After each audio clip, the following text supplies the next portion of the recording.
Bharatiya Janata party ने एक बार फिर से ये साबित कर दिया है कि वो कुछ भी अप्रत्याशित कर सकती है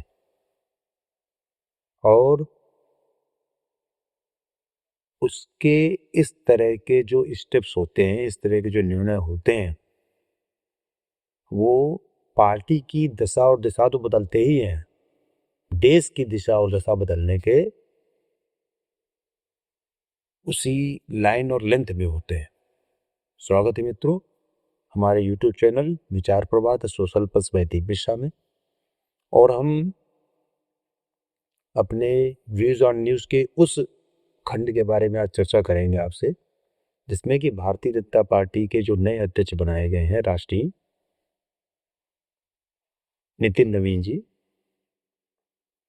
उसके क्या कारण है, उनके क्या प्रभाव पड़ेंगे, इन सब चीजों के बारे में थोड़ा बहुत जो हमारे मन में विचार है उनके बारे में आपके सामने हम चर्चा करेंगे। तो नितिन नवीन को बना के पहली बात तो पार्टी ने क्या बता दिया कि हमारे यहाँ कोई भी कार्यकर्ता,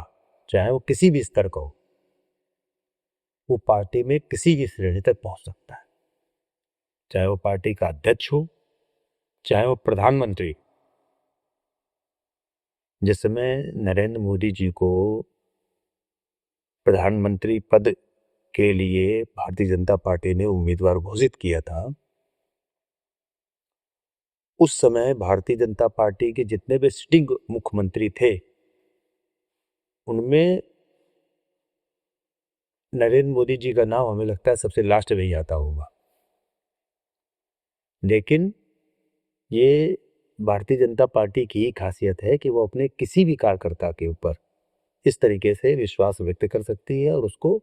कोई भी जिम्मेदारी दे सकती है, और फिर उस कार्यकर्ता की आप काबिलियत देखिए कि अपनी उस जिम्मेदारी को पूरा इस तरीके से निभाता है कि वो उसका बिल्कुल, लोग जो जनता या और दूसरे लोग हैं ये सोचने लगते हैं कि नहीं, हमें लगता है कि भारतीय जनता पार्टी ने इसको इसी काबिल छुपा के रखा हुआ था और आज सबके सामने रख दिया है। भारतीय जनता पार्टी में इससे पहले जो जो अध्यक्ष हुए, पहली बात तो ना किसी एक परिवार से हुए, ना किसी एक राज्य से हुए, हर बार नए राज्य से, हर बार किसी नए जाति का, हर बार किसी नए परिवार का। और इवन होता ये रहा कि जितने भी अध्यक्ष बने, शायद ही कोई ऐसा अध्यक्ष बना हो जो कि किसी बड़े परिवार का रहा हो, बड़े खानदान का रहा हो। ज्यादातर ऐसे लोग बने जिनका की पार्टी में, जिन्होंने शुरुआत की बहुत छोटे में, पता है, किसी ने बचपन में शुरुआत की, किसी ने राष्ट्रीय स्वयंसेवक संघ या भारतीय जनता पार्टी के किसी विंग में शुरुआत की कार्यकर्ता के रूप में।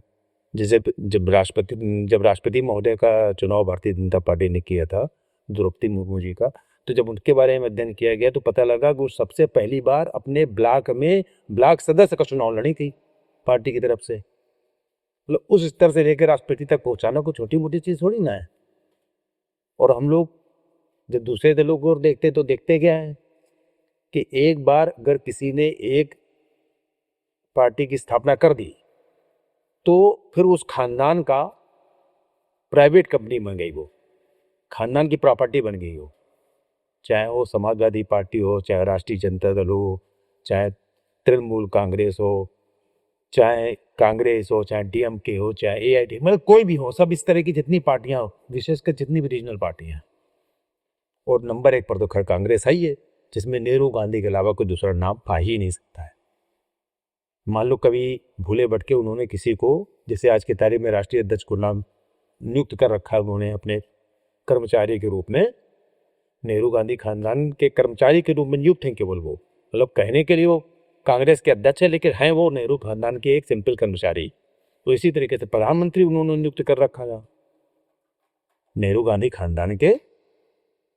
कर्मचारी के रूप में, प्रधानमंत्री को भी नियुक्त कर रखा था। तो ये कांग्रेस की ही विशेषता हो सकती है, बाकी भारतीय जनता पार्टी में इस तरह की कभी भी कोई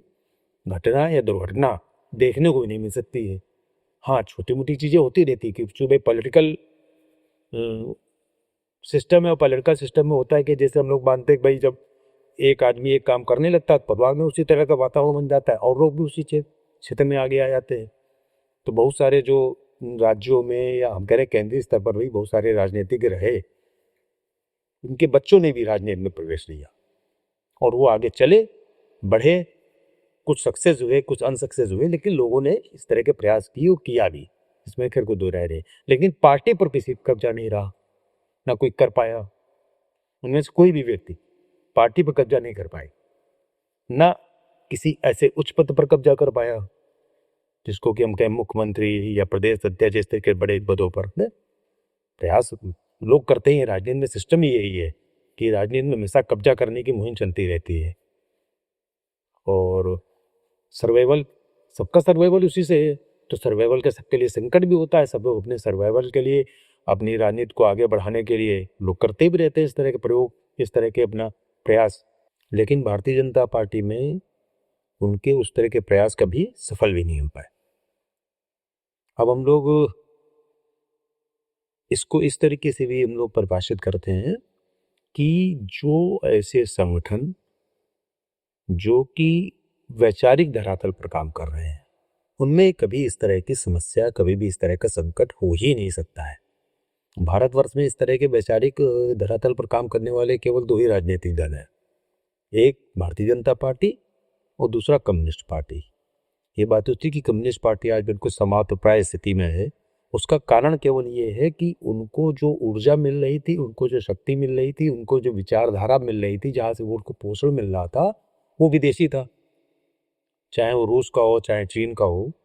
वो वहीं से इम्पोर्टेंट विचारधारा पर काम कर रहे थे। वो भारतीय जनता पार्टी के जो वैचारिक धरातल है वो भारतीय सनातन संस्कृति है, भारत देश है, यहाँ की भारतीय भूमि है और इसलिए इसमें कभी कोई ऐसा संकट आना नहीं है कि ये कभी खत्म होगा। हाँ, ये जरूर हो सकता है कि कभी कोई लोग ऐसे आ जाएं जो कि अपने व्यक्तिगत हितों के लिए, व्यक्तिगत उद्देश्यों की पूर्ति के लिए इस संगठन का उपयोग या दुरुपयोग करने लगे, तो हो सकता है कि कुछ समय के लिए इस तरह की स्थिति उत्पन्न हो। बीच बीच में कुछ लोग प्रयास करते भी हैं छोटे मोटे, लेकिन वो प्रयास यहाँ पर सफल नहीं हो पाते, क्योंकि राष्ट्रीय स्वयंसेवक संघ जो कि इसकी मूल जड़ है, जहाँ से ये भारतीय जनता पार्टी या जनसंघ जो शुरू हुआ था, उसके मूल में कहीं इस तरह की कोई बात नहीं आती है, क्योंकि वो विचारधारा का मूल है। वहाँ पर ऐसे लोग लगे हुए हैं जिन्होंने अपनी केवल जिंदगी इस बात के लिए खपा दी है कि किस तरीके से ये देश, किस तरीके से ये हमारा धर्म बचा रहे और हम लोग इस धर्म को बचा के, इस देश को बचा के, इस देश की जो संस्कृति है, इस देश की जो विचारधारा है, इस देश की जो मूल भावना है, उसको किस तरीके से संरक्षित कर पाए, किस तरीके से उसको आगे बढ़ा पाए।